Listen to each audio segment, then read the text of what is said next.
televisión para nosotros es un placer Es un en el placer, deporte. claro que sí. Ya también lo tuvo el Carlos Paz Carlos Rugby Paz Club. Rugby Club, sí, sí, sí. Y ahora vamos por la gente de Cosquín. Me parece que lo lindo que de esto también es poder hacer estas presentaciones, es poder sentirse, porque la camiseta se siente. Se siente, sí, La sí, camiseta sí, se siente. totalmente, La ¿no? camiseta se siente. Y poder contar, como decía Cristian Metrevián, cómo es que llega, ¿no? Exacto. También contar la historia.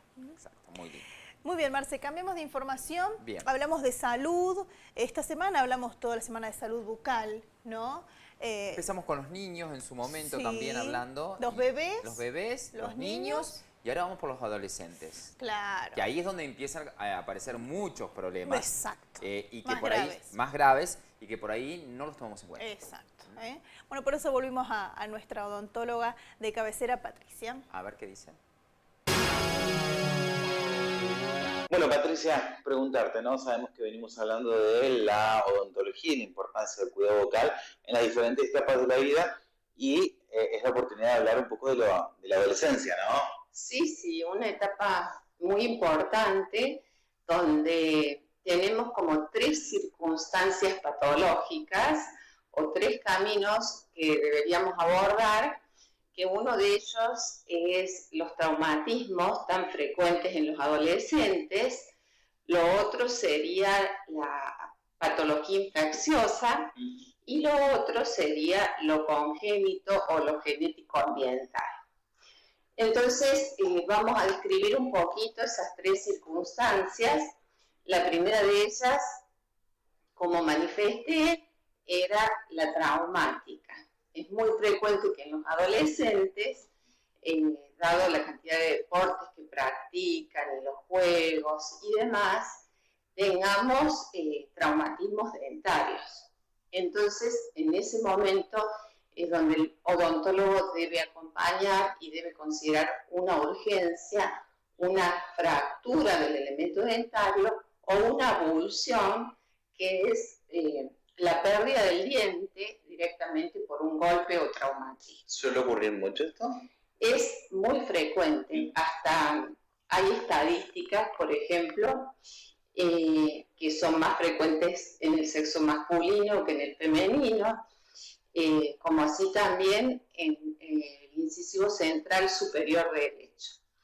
Entonces, sobre todo porque la mayoría de las personas son diestras y el trauma ejerce más sobre ese lado que el izquierdo.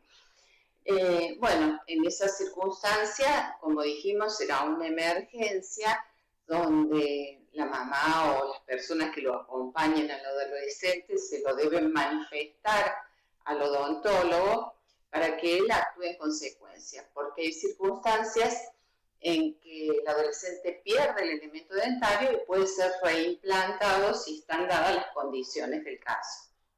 La misma pieza. La misma pieza. O sea, previo colocarla en una solución determinada y que no contenga ni restos de arena, ni de suciedad, o sea, con toda una circunstancia determinada se puede reimplantar la pieza dentaria y siempre y cuando asistan prontamente a la consulta odontológica. Claro, es necesario en este sentido entonces tomarlo como una urgencia desde ellos también, ¿no? Exactamente, y que los pacientes sepan que esa es una urgencia y que se lo manifiesten al odontólogo.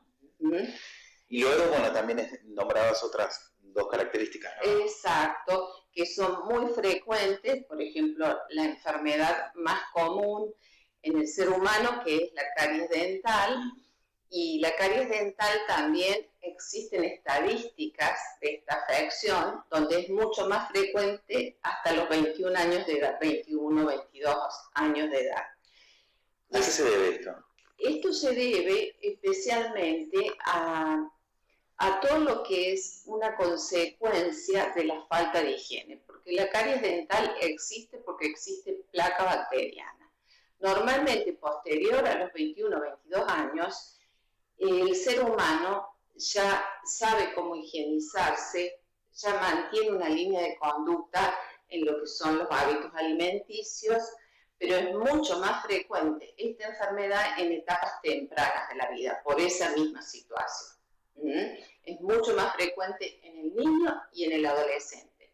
Y en el adolescente también hay una circunstancia psicológica que hace mucho más frecuente la caries dental. Los adolescentes en general no les gusta bañarse, no les gusta higienizarse.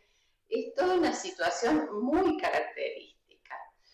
Y bueno, afortunadamente eso va evolucionando y cuando llegamos a la etapa adulta, frecuentemente ya eso no sucede, tenemos hábitos más establecidos de higiene y ya hay otro tipo de enfermedades como es la enfermedad periodontal. Estadísticamente prevalecen otras enfermedades odontológicas, no así tanto la caries.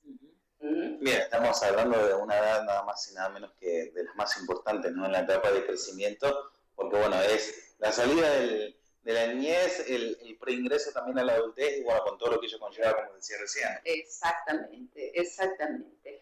Así es. Y también, bueno, podemos recordar también que tenemos otro tipo de patologías, que son las patologías genético-ambientales. ¿Qué significa esto? Que normalmente en esta etapa ya tenemos el recambio dental y ese recambio a veces no coincide con la estructura ósea del paciente. Es decir, tenemos una estructura ósea de menor tamaño en relación a los elementos dentarios o de menor dimensión en relación a los elementos dentarios. Se produce una discrepancia que esa discrepancia hace que las piezas dentarias estén apiñadas o amontonadas. ¿Esto suele ocurrir mucho también? Muchísimo, muchísimo. Y más aún en las épocas modernas, donde la dieta del ser humano es muy blanda o semisólida. Normalmente elegimos, por ejemplo, carnes muy blandas, comemos pastas, cosa que no sucedía en la antigüedad. Y eso hace que no se desarrollen los músculos, por lo tanto, si no se desarrollan los músculos, no se desarrollan las estructuras óseas que quedan disminuidas y eso hace que las piezas dentarias no se puedan alojar correctamente. Por eso también es tan frecuente que tengamos elementos dentarios retenidos. Bien, bueno, seguramente en otra oportunidad hablaremos específicamente de lo que tiene que ver con los tratamientos, pero bueno, para cada una de estas cosas están también, ¿no?, los tratamientos adecuados, ¿no?, según la situación. Exactamente, por eso es muy frecuente que ya en esta etapa se le pida al paciente algún estudio de imágenes para observar todo este recambio dentario, para observar todas estas estructuras óseas. Por eso es muy importante asistir a la consulta con determinada frecuencia para ver si también va a ser necesario implementar algún tratamiento preventivo, como puede ser una estimulación del crecimiento óseo, que es una ortopedia, o si va a ser necesario alguna ortodoncia. Ahí estaba entonces las opciones Sí. y los cuidados que hay que tener. Exacto. Y la prevención es fundamental. Es fundamental. Después Sí. cuando hay que tratar de evitar de perder la pieza dentaria. Siempre hay que tratar de eso. Bueno, viste que siempre por eso cuando ya sentís una molestia ya Hay que es ir. preocupante porque Pero llegar es a lo- hacer un tratamiento de conducto, ¿no? Y recuperar la pieza. Que no se era lo dañe. último, era justamente lo último que verdaderamente bases al dentista. Sí, lamentablemente, ¿no? Es Sí. así, lamentablemente. Sí, sí. Bueno, Vamos hacemos a la pausa. primera pausa. Ahí venimos. Ahí volvemos.